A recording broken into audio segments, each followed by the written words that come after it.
Somebody asked me in my comment section the other day, why are all billionaires evil? Right? Like, what is it about $1 billion crossing that threshold that makes you evil? And I said, well, hold on a second.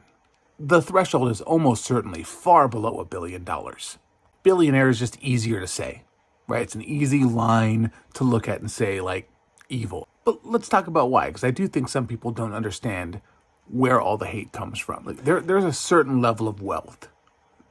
I don't have the exact number, but there's a certain level that once you achieve it, you and the rest of your family for all time will always have enough money to live extravagantly and to do whatever they want, literally forever. Now, once you reach that level, whatever that level is, and it's a very generous level, at that point, every dollar you hold on to from that point forward is causing harm to the world around you, right? It's no longer a passive harm that you're doing. You are actively making the world a harder place to live, right? And once you reach that level, you have a choice.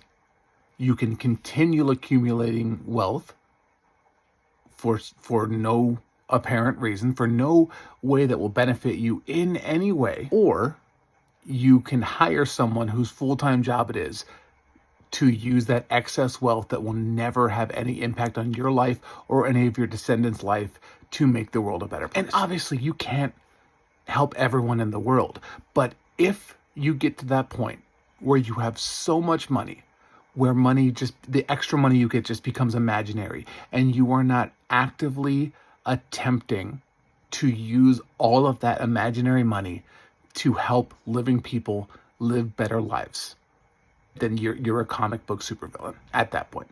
You have decided that having that money in your bank account is more important to you than someone dying from not having medical care, from someone unable to feed their family. Like, that's an active choice you are making at that point. And then there's more to it than just that, right? But for me, that's kind of the essence of it, right? And people will say, well, why is it their job to do that? Why is that on them? And I didn't say it was their job. I said, this is why they're evil, right? So if you ever found yourself in a scenario where your choice was to continue accumulating money that neither you nor your descendants will ever need nor have any use for, or do everything in your power to use that money for good, then you're evil. And if you're siding with them and you're thinking, well, I would do the same thing as them, then you're honestly, you're probably evil too.